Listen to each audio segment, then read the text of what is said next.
오늘은 사무엘상 마지막 장인 31장을 보겠습니다. 1절로 6절까지 같이 읽죠.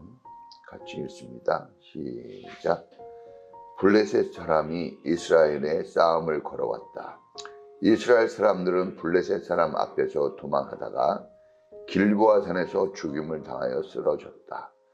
블레셋 사람들은 사울과 그의 아들들을 바짝 추격하여 사울의 아들 요나단과 아비나답과 말기수아를 죽였다. 싸움이 치열해지면서 전세가 사울에게 불리해졌다. 활을 쏘는 군인들이 사울을 알아보고 활을 쏘자 그가 화살을 맞고 중상을 입었다. 사울이 자기의 무기 담당 병사에게 명령하였다. 내 칼을 뽑아서 나를 찔러라. 저 할례받지 못한 이방인들이 와서 나를 찌르고 능욕하지 못하도록 하여라. 그러나 그 무기 담당 병사는 너무나 겁이 나서 찌르려고 하지 않았다. 그러자 사울은 자기의 칼을 뽑아서 그 위에 엎어졌다. 그 무기 담당 병사는 사울이 죽는 것을 보고 자기도 자기의 칼을 뽑아 그 위에 엎어져서 사울과 함께 죽었다. 사울과 그의 세 아들과 사울의 무기 담당 병사가 이렇게 죽었다. 사울의 부하도 그날 다 함께 죽었다. 상 31장 마지막 장입니다. 사울의 죽음으로 사무엘상이 끝나게 됩니다. 사울 왕이 드디어 죽게 됩니다. 심은 대로 거둔다 하는 말씀처럼 이 사울 왕이 죽은 이유는 그가 불순종, 그 불순종의 대가라고 얘기할 수가 있습니다. 다 모든 사람은 죽어요. 안 죽는 사람은 없습니다. 그런데 어떤 이유로 죽느냐 하는 것은 중요합니다. 사울 왕이 굳이 이때 죽을 이유는 없었어요. 근데 이유를 찾는다면 그가 하나님께 대한 이 불순종이 근본적인 이유가 됩니다.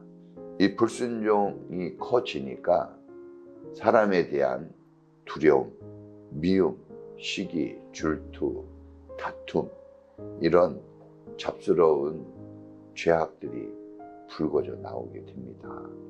이렇게 사울이 망가지고 하나님이 주신 그 은혜를 저버린 것은 그가 하나님을 떠나고 자기의 생각과 마음대로 살다가 그리고 결국은 자기에게 가장 목숨 걸고 충성을 다한 다윗까지 미워하고 시기하고 질투하는 그런 참 나쁜 지경에까지 빠지게 됩니다.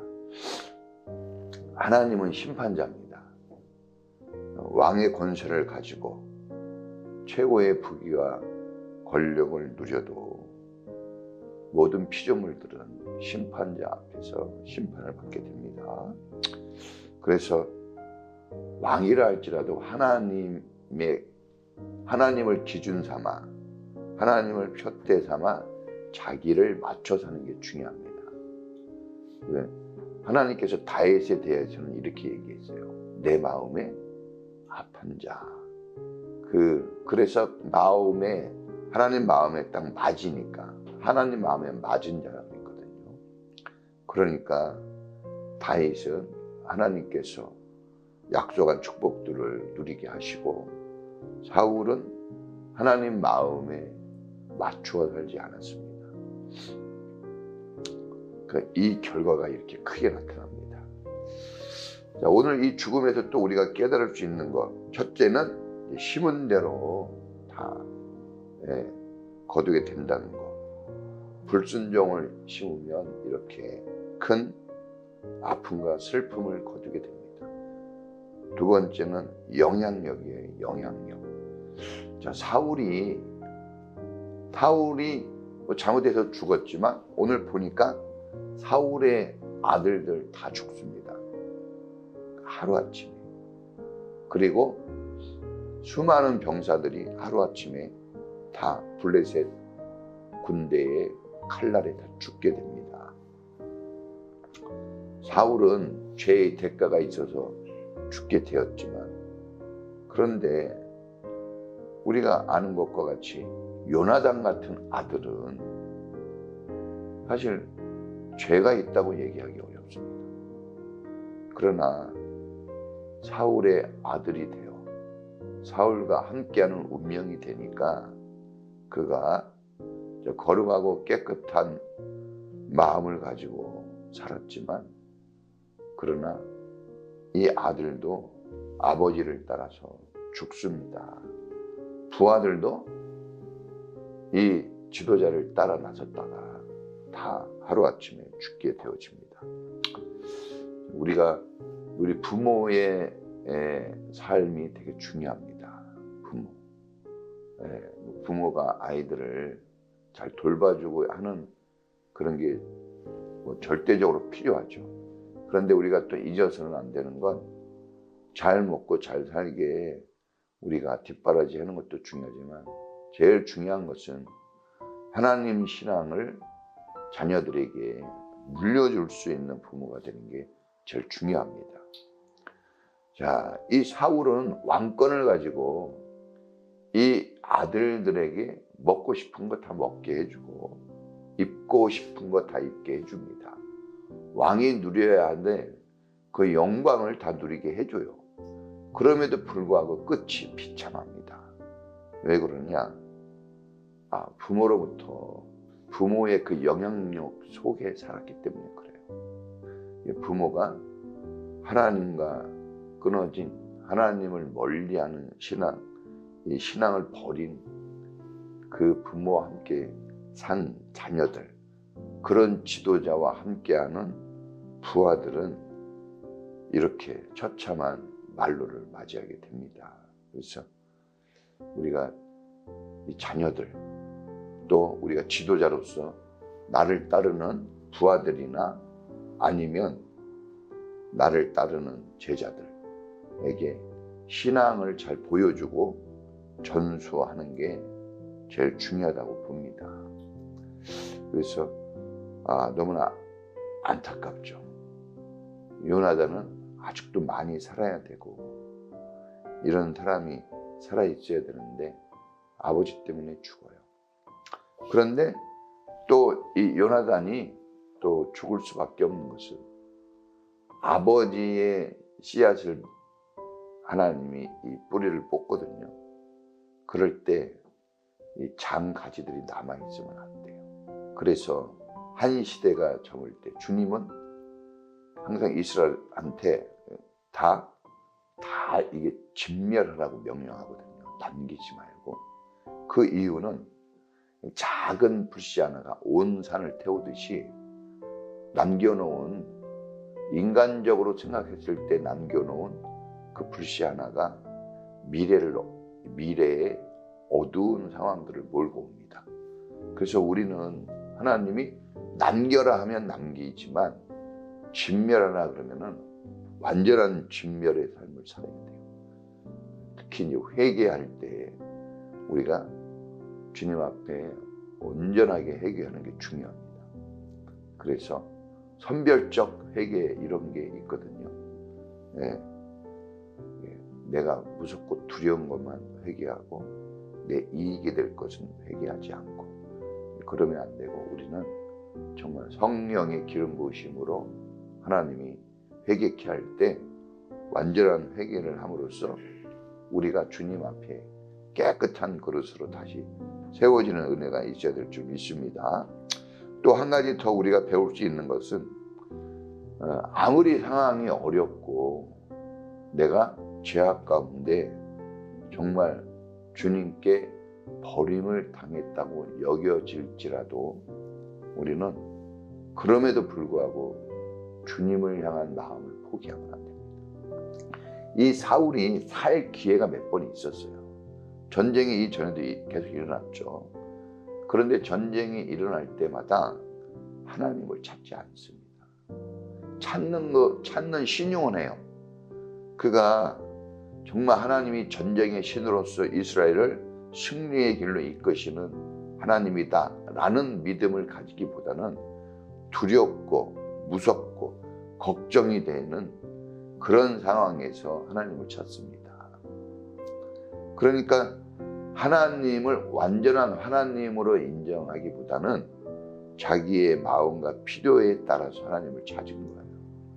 하나님의 응답이 늦어지고 자기가 바라는 하나님의 응답이 없었을 때는 즉시 자기가 생각한 대로 행동을 해버립니다. 그래서 신접한 여자를 찾아가고 무당을 찾아가서 미래를 점치고 이 나라의 운명, 자기의 운명 이런 것들을 알아봅니다. 사실 하나님을 통해서 왕이 되었고 하나님께서 말씀하시는 대로 그가 왕이 된 겁니다.